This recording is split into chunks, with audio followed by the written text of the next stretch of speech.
Oh, man. So we're welcome back to the Tim Black at Night Show. And today, on this Tuesday, I have a great guest. He is a Democratic Socialist running to represent the residents of the state of California for Senate. Ladies and gentlemen, give it up for David Hildebrand. What's up, David? How's it going? I appreciate you having me on. You got it, brother. You got it. This thing's not making my sound. Well, look, this is me clapping for you, David. This thing is not clapping right now, but I'm clapping for you, brother. So, David, man, thank you for taking time out of your busy schedule, man. I know it's crunch time for you there in California, man. Thank you for joining us. Yeah, thanks a lot for having me. We've been all over the state. I just got back from Visalia over the weekend, picking up more volunteers, handing out flyers and canvassing, so it's been busy. Hey, man, I can imagine it, man. Just so people know, man, when is that election day for you? June 5th. Oh, man, we're right there, guys. We're right there. This is a damn important show right here, guys. This is crunch time, people. This is it. All right, so tune in. Share this on your social media networks where you get an opportunity to, if David hasn't bumped into you personally yet, this is an opportunity for you to kind of issue comments. I will check comments on Facebook. I'll do that. So, David, man, I'm looking at your agenda, brother, and I'm seeing all this stuff I love, man. Everything. I love it. Campaign finance reform, education reform, environmental protection, equality and human rights, healthcare reform, foreign policy. Dude, you have a smorgasbord of progressive, tenets on this board, brother. What's motivating you to run for Congress or Senate? Well, actually, it's a long story, but basically I've been fighting for single payer for over a decade. It's been like 12 years. I debated it in college. I graduated Sac State with a degree in government, which is political science there. After that, I worked as a legislative analyst. I interned for a union at AFSCME, and I worked in mental health for 4 years, 3 of those being as a teacher's aide. So I've been through the education system, healthcare, mental health, labor, and now I'm working around transportation issues. So I have 10 years of experience, actually around the legislature. I have 7 years of experience as a legislative analyst. So when Bernie jumped in and said he's for single payer healthcare, I jumped on that campaign real quick.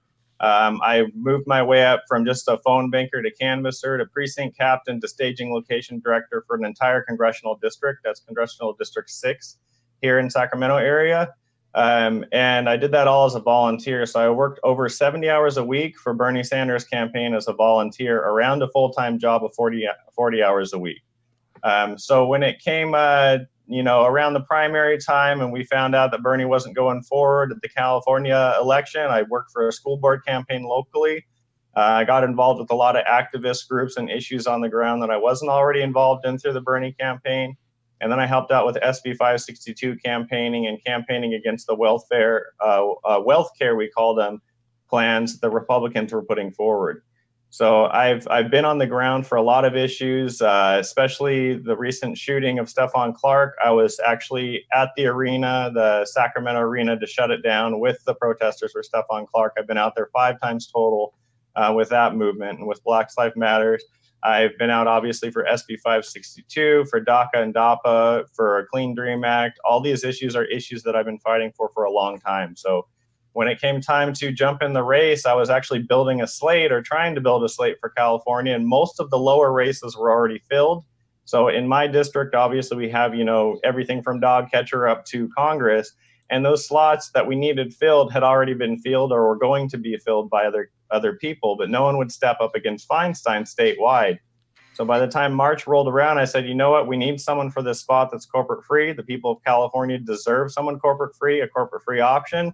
At the time, I figured, it's a long shot, but they deserve that option. So I jumped in the race and did everything I needed to do, got my feet on the ground, traveled the state completely. We've traveled the state all over now, handed out flyers, bumper stickers, buttons. So we have the name out there all over the state. So the main reasons is basically I want to represent the people of California. I don't believe Dianne Feinstein can do that. I don't believe my opponents can do that as well as I can, nor do they have the legislative experience I have. So that's why I jumped in, and that's why I'm still in.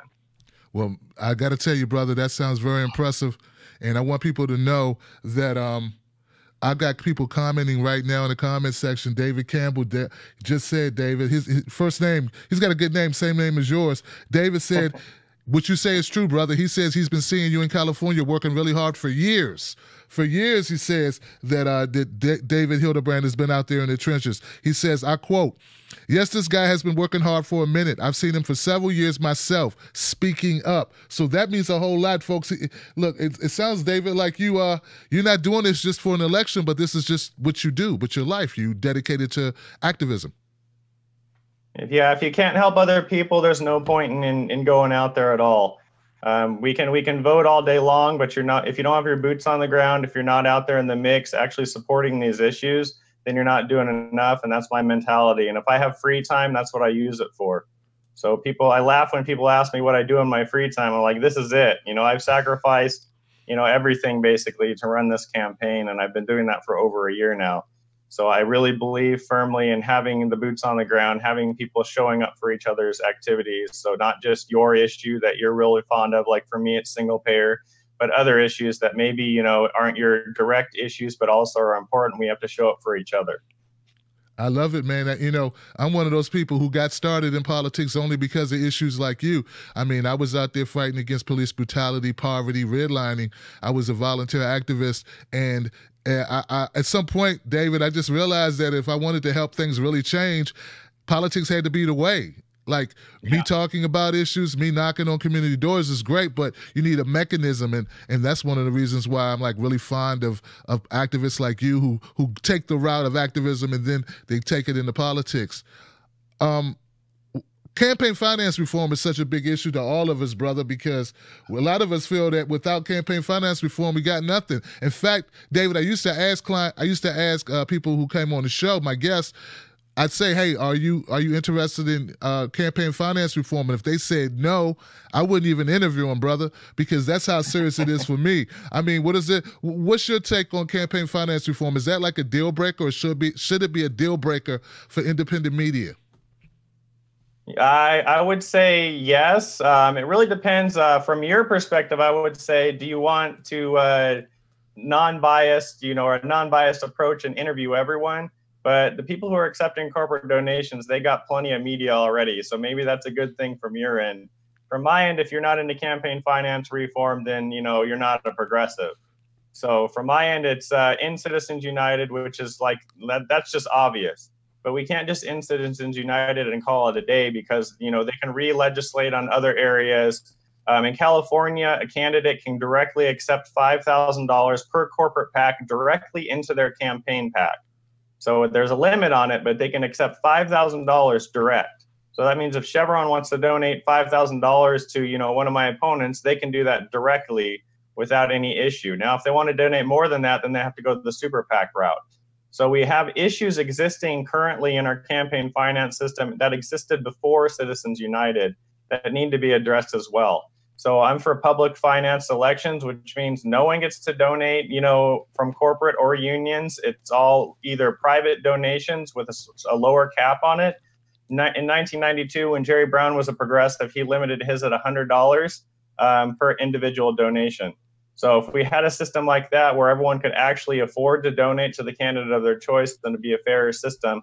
Or we could go 100% publicly funded, which means that we would have an account that the government would control, that we'd divvy that up amongst the candidates. So we'd have to obviously have other checks in place for that. This is the analyst side of me coming out, by the way. We'd have to have other checks in place for that. Like right now, it only takes 100 signatures to get on the ballot. And I believe it was $3,480 to get on the ballot. So if you got, $3,500 and can get 100 people to sign a piece of paper, you can get on the ballot. And that's why we have 32 people running for U.S. Senate in this cycle. So that's an issue. So obviously we'd have to raise that threshold for signatures. But at the end of the day, it comes down to the money has the influence on our elections, and that's what we need to get out. It's not a high-level argument. It's deep in the weeds. It's more than just Citizens United. Like I mentioned, you can end Citizens United and still have a ton of issues. So another thing is closing the revolving door. So when legislatures leave office, there's limitations, at different levels, some 3 years and whatnot. But what I'm calling for is a permanent closing the revolving door. So if you're a legislator or hold any public office and you leave, you can never run or be a lobbyist again, basically. You can never be a registered lobbyist again after that. So you can't lobby your own legislative people, after you get out of office. Yeah, that sounds like common sense, man. But, so much of our policies, our laws are not common sense, at least not in the direction of the people, as you well know. Education reform, man. I already watched, full disclosure, I told David I watched his lightning round video on his YouTube, guys. I highly recommend it. Education reform. I noticed you didn't raise the yes when they asked you about charter schools. Are you not a charter school supporter? I am against charter schools. I'm a hardliner against charter schools in California. They were an experiment that's a disaster. The best argument that charter schools have brought forward that I've heard of to date is we're no worse off according to test scores than public schools. So if you're telling me you deliver the same product at the end of the day and you're no worse than a public school, then why are we funneling tons of money into your corporation and giving that to shareholders and executives who have been caught using that for fancy cars and vacations and other things instead of actually using it for education?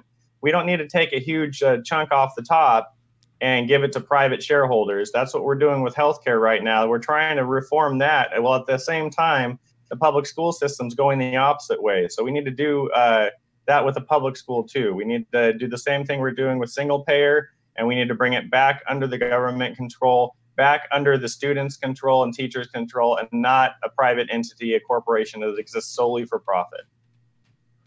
You definitely have no argument from me there, man.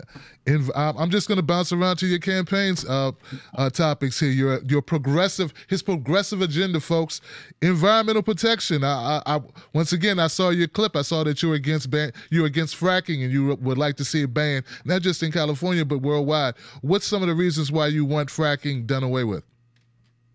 Yeah, well, obviously it pollutes groundwater. Here in California, we are the third ranked oil producing state. We don't even have an oil severance tax. That's what you pay for actually producing oil.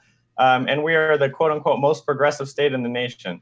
So we have fracking going on underneath schools, underneath neighborhoods, where children play, where we, go and exercise in public parks and whatnot. This is happening right now.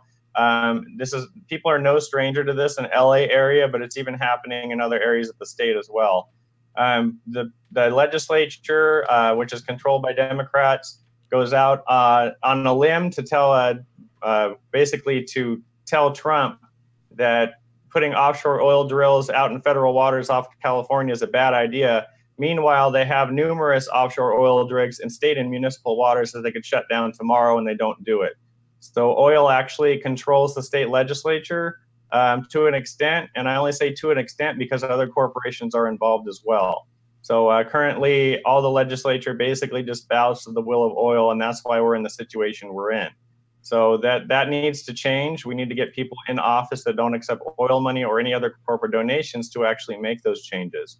Another thing I like to mention is I was one of the early supporters of Tulsi Gabbard's OFF Act. Right when that bill was introduced, I supported it. And I support it to this day, of course. We need to convert our energy to a green system and not continue producing fossil fuels. For keeping it in the ground, I'm against all pipelines.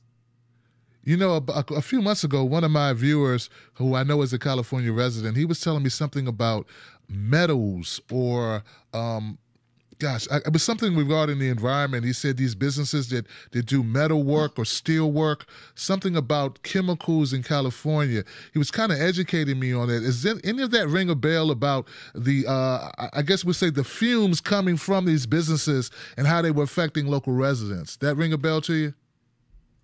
Yeah, so there's a huge issue with Anthony Rendon's district. He's the speaker right now, and he has a lot of issues in his district. It's rumored that he actually lives in this district, but most people say he doesn't. So basically, he's letting these corporations in his district just do whatever they want, not going against them for anything because they bring money in. So that's an issue when you have politicians, who are sold out to people in their districts and are hurting people in their districts and are unanswerable to those complaints from those people. But it's another reason, why I'm against programs like cap and trade. Because cap and trade doesn't do anything but move the pollution to poor areas. Yes, you get an incremental, decrease in overall pollution over time, But what that really does in the short term is moves all that pollution to poor areas because those people don't have political capital.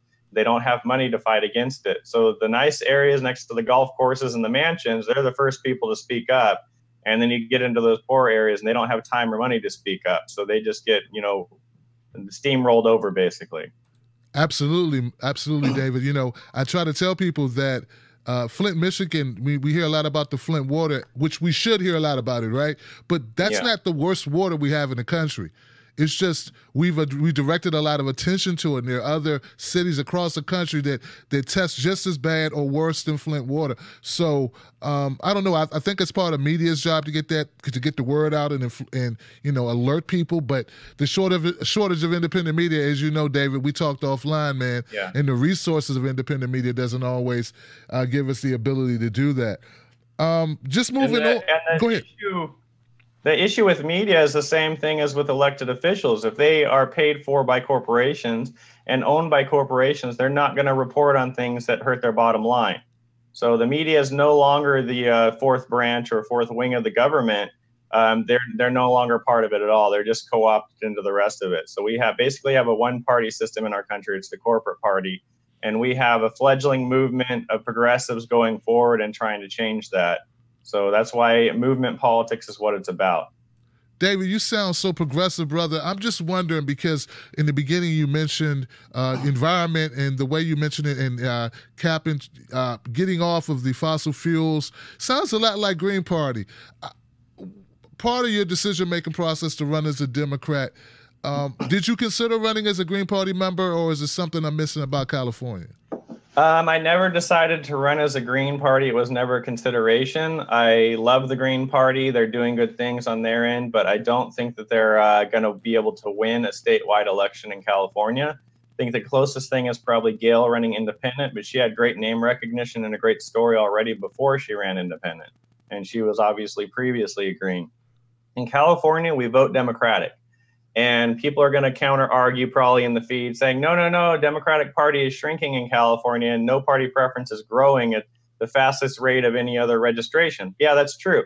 But then when the general election came around in 2016, 60% of California voted for Hillary Clinton, when only about 35 to 37% of us are registered Democrats. So at the end of the day, if the state votes Democratic, we need to make a strategic initiative to actually run as a Democrat with that D next door name. We can get more votes than having the G next to our name for the Green Party. A secondary reason is because the Dementer movement in California is actually a lot stronger than it is in other places. On the national level, I would say, there's no real value in running as a Democrat. But within California, we came within 60 seats of actually taking over the entire Democratic Party for progressives. So when people come at me and say, oh, you're running as a Democrat, I can't vote for you, I say, well, we're slitting each other's throats then.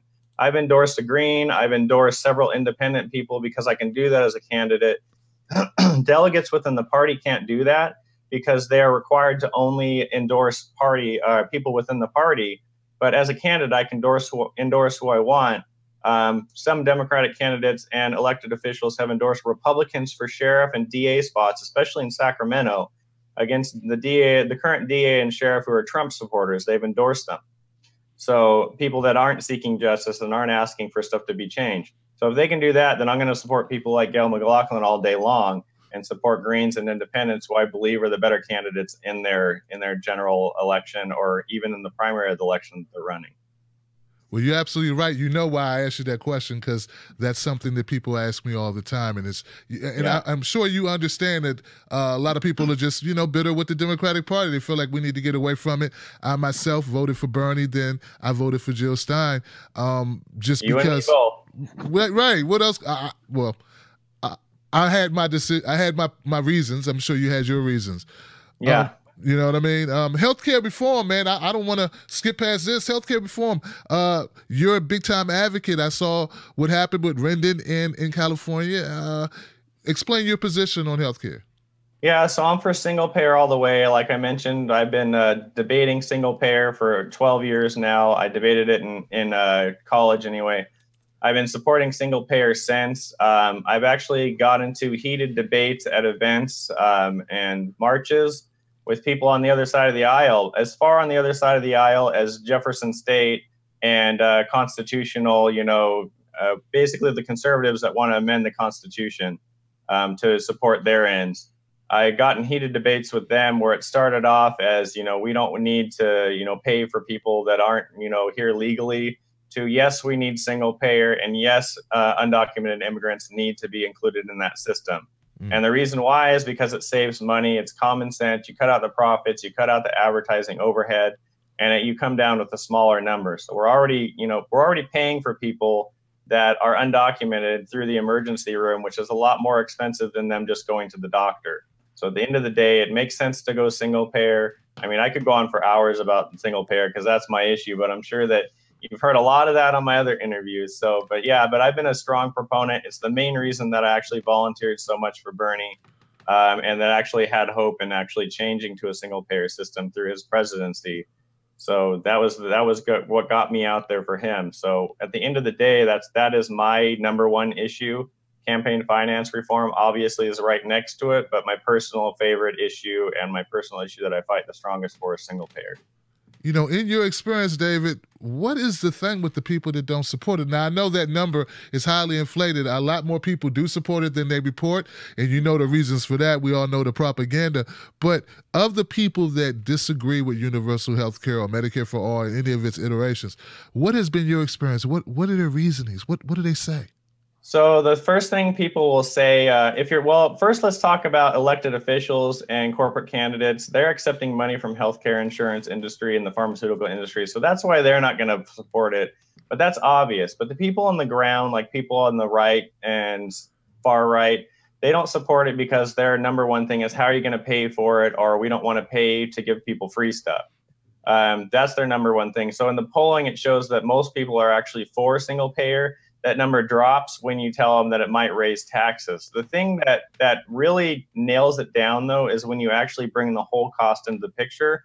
Like I was mentioning earlier, under a single payer system, you might have a withdrawal from your paycheck like you do currently for your coverage through a tax, but at the same time, you're not paying a premium, you're not paying a copay, and you're not paying for exorbitant costs for prescription drugs. So those costs are all gone. So it's not fair to go out there and say, oh, they're going to raise taxes and that's it, which is what the right will say. At the end of the day, you're paying less. So what does it matter how you're paying for that program? Why not save some money off advertising costs and shareholder profits and get to a program where everyone's covered, where it solves a lot of other societal issues. Homeless people can go get care. Undocumented people can go get care. People who don't make a ton of money can go get care. I mean, right now we have a system that costs more that only covers a small percentage of people and actively, giving them care. We need a system that covers everyone. So we don't have to deal with the societal issues that come along with not covering everyone, which the list is long. I mean, drug addiction treatment programs. If we had single payer, that'd be covered.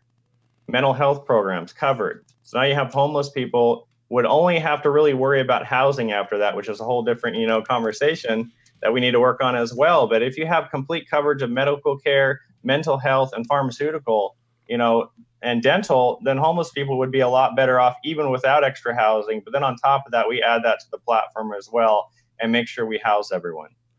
Yeah, it pisses me really off, David, how we go to this Uber economy where these people, they don't have any benefits. They got wear and tear on their vehicles, and then they don't have health care. I mean, it just doesn't make any sense. And these people are fighting against it. And I tell the millennials all the time, man, you're going to see that you're going to be stuck in jobs you hate because you have to have health care. Like it really, it's a lot of negatives to our current system.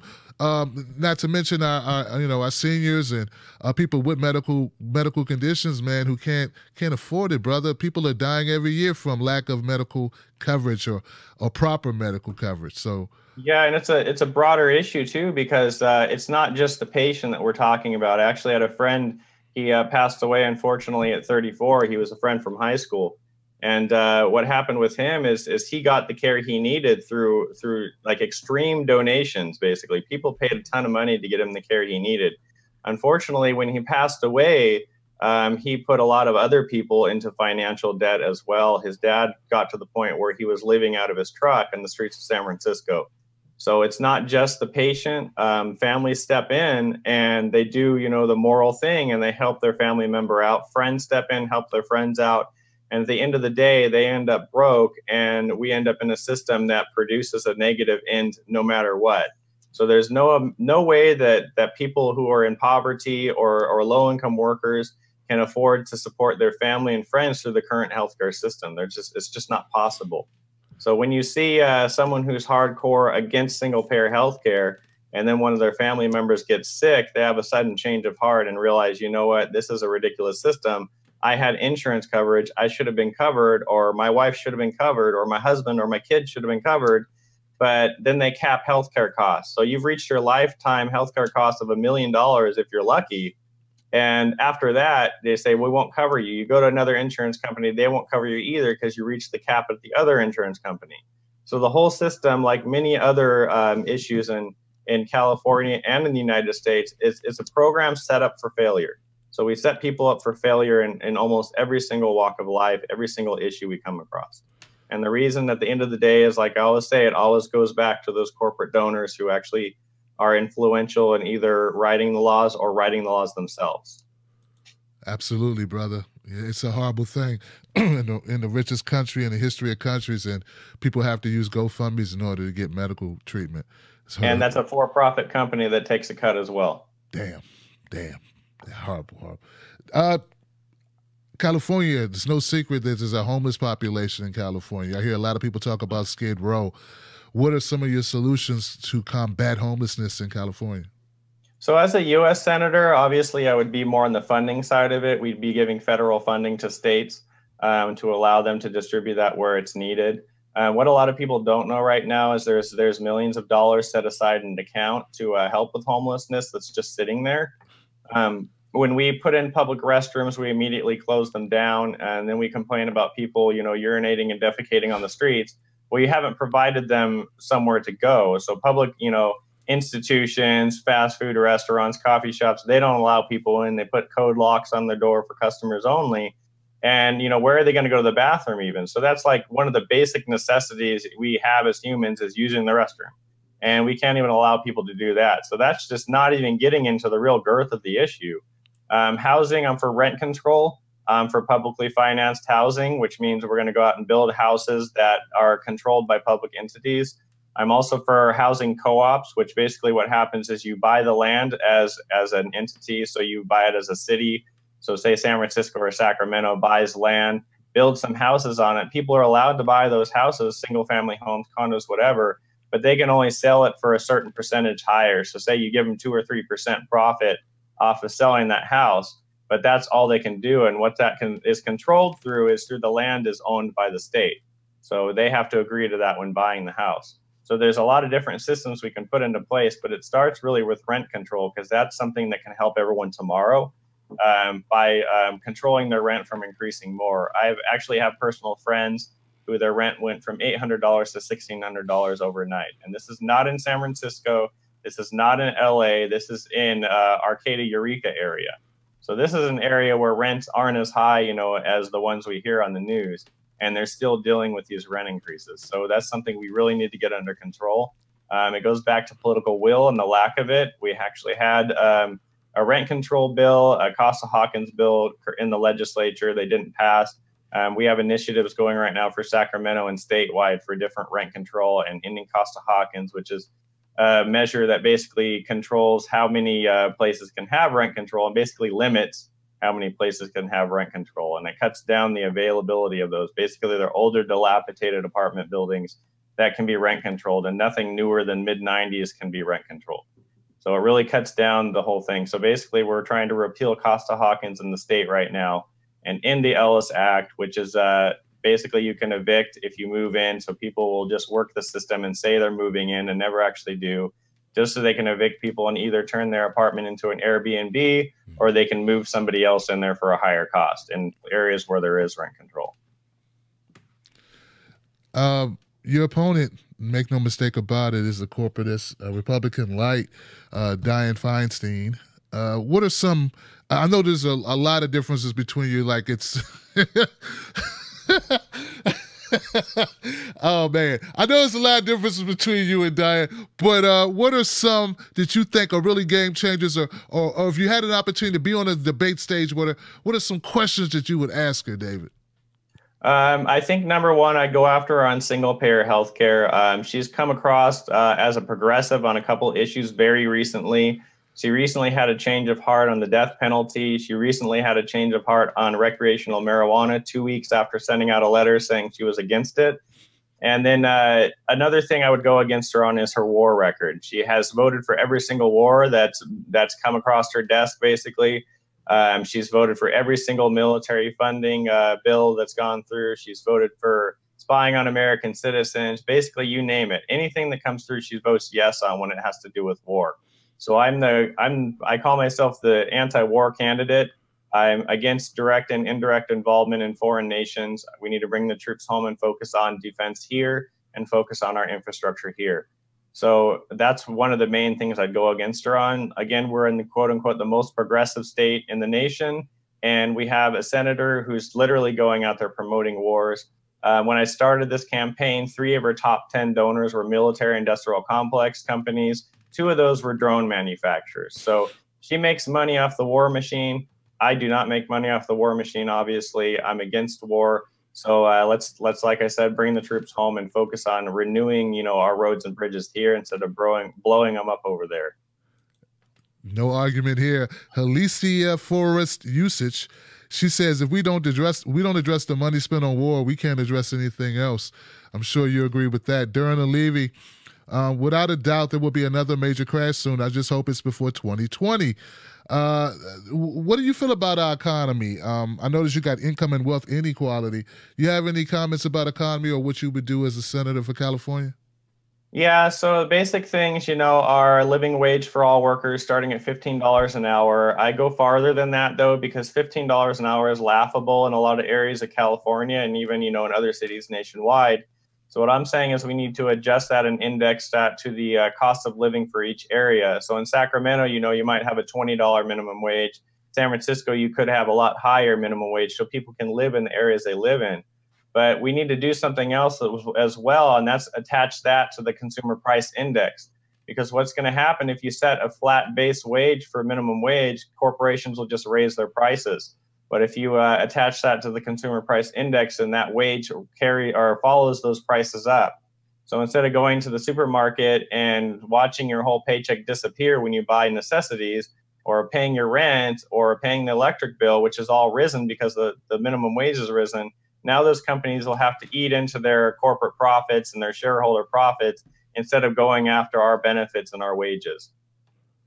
Yeah, I'll definitely agree with you as well on that issue. I'm trying to find something I don't agree with you on, David. To be honest, I can't find it. What about immigrants and refugees?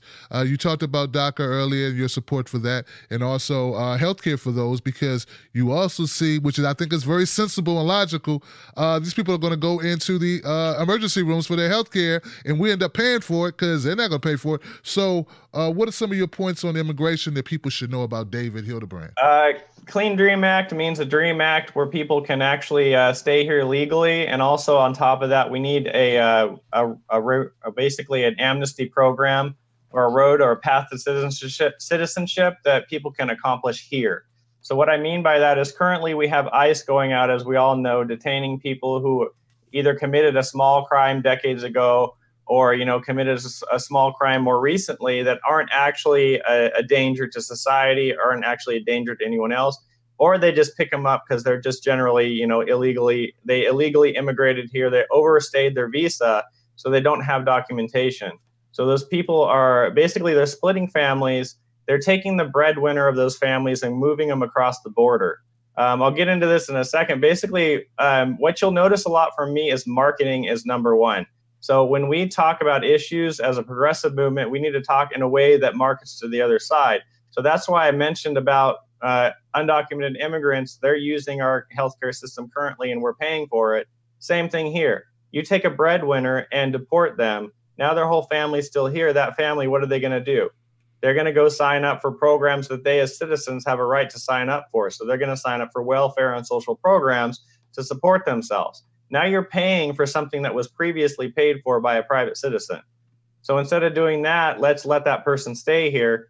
So what I envision happening is a police officer pulls someone over, they're undocumented, they hand up a pamphlet that says, here's how you can obtain citizenship, apply here, do this, and go through this process. They're already paying taxes. People say they aren't, but they actually are. They're paying taxes through their employer. They're paying taxes on their properties if they own properties. They're paying taxes on any food or any, not food, obviously, any items they buy that are taxable at the store, just like everyone else. The difference with their income taxes, if they're paying income tax, they're not getting a refund. So if they pay below that level, they're not getting that refund. So they're actually putting more into the system than someone who's a citizen who's working the same job for the same wage. So we need to stop the scapegoating and stop, making them, these evil criminals when they actually produce, a valuable benefit to society. When it comes to undocumented immigrants, they're actually abused and they're actually oppressed as undocumented immigrants because people hold that over them. So even if you look at the immigrants who work in the Silicon Valley who come from other countries to work in tech, they come over here and they work for a lower wage and no benefits most of the time, and they replace American workers. So now we can bring that, and unify with the conservatives on that issue and say, yes, they do come over for a lower wage, but that's not the issue. If you really want to address the issue, we need to give everyone the same wage and the same benefits package. So if you're going to do an H-1B visa, then have those people come over and get the same pay and benefits as someone who's an American worker. So then that company can only use people from out of country when it actually makes fiscal sense. And that's only when they actually need the skilled labor in that field. So right now they're using them to cut costs and to kick people out that are currently, already in that employer or working for that employer. If you make these requirements for the H-1B visa system, then you don't have that issue anymore. So now you have it across the board, and you only allow people in when they actually have a labor shortage, which they do at times, and we actually do need to bring people in. But at the same time, you're not taking away someone's job who is already here and already trained for that job. Yeah, I was going to ask you that. What about all the good American jobs that they're taking from good, hardworking Americans? What about that, David? Don't you care about American citizens and their ability to work, David? I do, and that's why you need to tell people who complain about that. There's a lot of people who aren't showing up for work because they're undocumented and they're scared to go to work. So as soon as you're ready to apply for that field worker job or that, mundane job that you don't really have to have paperwork for and work in those jobs that are actually a lot harder than what you're doing now, then we can start to talk. But until that time, don't bring it up to me. You mean there's harder jobs than sitting on my ass doing videos? No, I'm joking. complaining on the internet. Yeah, that's a full-time job. I had something else about that though. Healthcare. God, that was so basically with your skill, or your skill is doing like judo, right? So like you use their force against them. So when the conservatives are like, you're kind of like, okay, well you want to save money, right? And you kind of twist it and use it back on them. I like that. I don't twist anything. I just tell them the facts, and at the end of the day, they have to agree because those are the facts. The problem we have as the left, especially liberals who don't really have a moral backbone because they accept corporate donations and they're selling people out. We need to separate ourselves from the liberals and say, no, we're progressives. This is what we stand for. We don't take corporate donations. We're actually fighting for the people. So we're both getting screwed over by the same people. So when it comes down to it, yes, it's messaging, but it's not propaganda. It's not pulling the wool over anyone's eyes. It's just selling things or saying things the way that they are. It's telling it like it is. At the end of the day, it doesn't matter if you're a Republican or a Democrat, Green Party, Peace and Freedom, Libertarian, whatever you are. At the end of the day, if a corporation's screwing you, a corporation's screwing you. Everyone goes to the same gas pump. Everyone goes to the same grocery store. Everyone goes, to work. Everyone has to pay rent or a mortgage. These are all the same companies that we're paying this money to, and they're screwing us all. So at the end of the day, if we don't unite, not just around progressive issues necessarily, but unite in a broader perspective as humans, then we can't win against that huge behemoth that's been created. I agree, man. Wouldn't it be a beautiful thing if people realize that the top 1% is just using middle-class people against poor people, man, just demonizing them. Let's do a lightning round before you get out of here. I know you got stuff to do. It's 9:40. I don't have my paddle with me, so. What did you think about the recent picture that was circulating this weekend? It was about it had two children in a cage, and I guess some New York Times reporters, they retweeted it, and they thought, of course, it was current. They thought it was, Trump's America, but turns out it was Obama's America. They saw it and they said, "Oh, well, we can't." They just took it down. They didn't really want to specify that this happened under Obama. Did you have any thoughts about that? Oh, yeah, I do. Obama was labeled by a lot of the left as the deporter in chief. So we can't, gloss stuff over. Obama was a corporate candidate and a corporate elected official. We can't gloss that over either. So a lot of Obama fans, take issue to me, saying anything negative about them at all. But at the end of the day, those aren't my voters. So I don't have an issue with that either way. So at the end of the day, we need to be honest about policies that have gone forward. I think we're seeing that with the progressive movement, at least most of it. We need to be honest about people who take corporate donations, people who are in office who make decisions based on those donations, no matter what party they're in, no matter what they say they stand for. And it's basically, it comes down to, we have a gang mentality in politics. And that's why the people failed, because we have this gang mentality, red versus blue versus green versus yellow. I guess that's the libertarian color. We have this gang mentality where no matter what our gang member does, it's okay. As long as it's not the other guys doing it, then it's bad. And that mentality needs to end. We don't get anywhere with that. We need to unite around honest campaigning. We need to unite around the truth. If, quote unquote, our guy does something wrong, we need to call him out on it. And that's, at the end of the day, that's what I do. I don't know how much you followed me on Twitter, but I have no qualms calling people out for doing stuff that they shouldn't be doing, especially if they're progressive. Speaking of that, today, Roseanne Barr's new show was canceled, and a lot of people are upset, and some people are cheering. The reason why was she made a racist comment on Twitter. Some people are now saying that Bill Maher has made similar comments, comparing people to apes. Would you be too upset if Bill Maher was fired tomorrow for his comments? To tell you the truth, I think I've seen maybe 5 minutes of a Bill Maher show. I'm not a fan of his, so I don't have any issues with him actually getting canceled as well. Like I just said, at the end of the day, it comes down to, if someone does something wrong, they should be called out on it. The whole Me Too movement. I mean, it doesn't matter what side of the aisle you're on. If you committed sexual assault or sexual harassment, you should be called out on it and paid for that. It doesn't matter what color your team is. Right. It comes down to honesty. It comes down to cleaning out the system. Whatever topic it is, it comes down to the same thing. Yeah, like I said, man, I can't find anything we disagree on. I don't know. I don't really have anything else to ask, man. You've been a great guest, David, and you seem so truthful and honest and straightforward, and you stick to your guns. What are some, I guess I would say at this point, where would you tell people to go, David, to find out more about your campaign? It's coming up June 5th. They need to know right away. Yeah, so my website, David for California, the word for, not the number four, .com. So davidforcalifornia.com. You can link through all my social media there. Behind me, you can mostly see my social media links. Basically, I have a Facebook page, Instagram, and Twitter, obviously. Twitter is the most active, and that's where you'll see really the raw side of me. Facebook doesn't really play well with political campaigns, so we're not doing as much over there.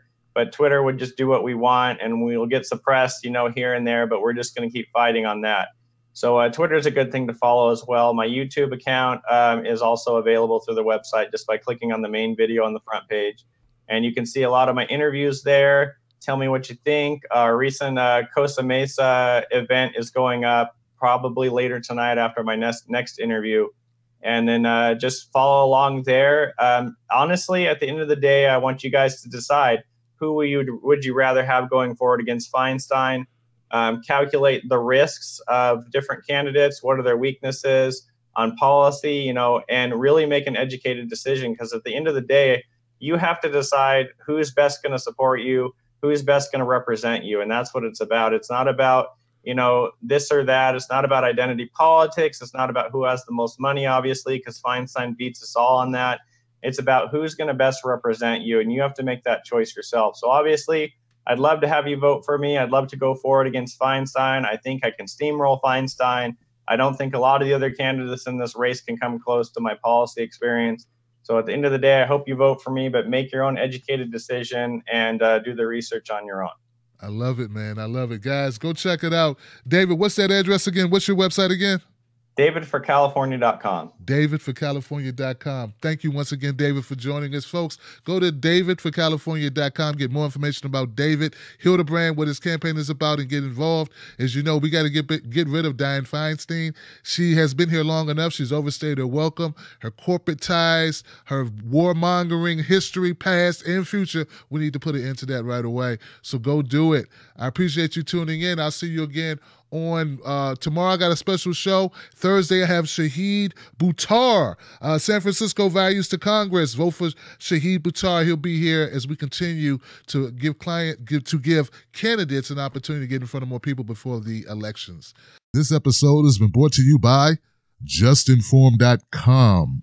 If you're tired of being censored, tired of having your data stolen and sold, go to justinform.com, a social media site where all voices are welcome.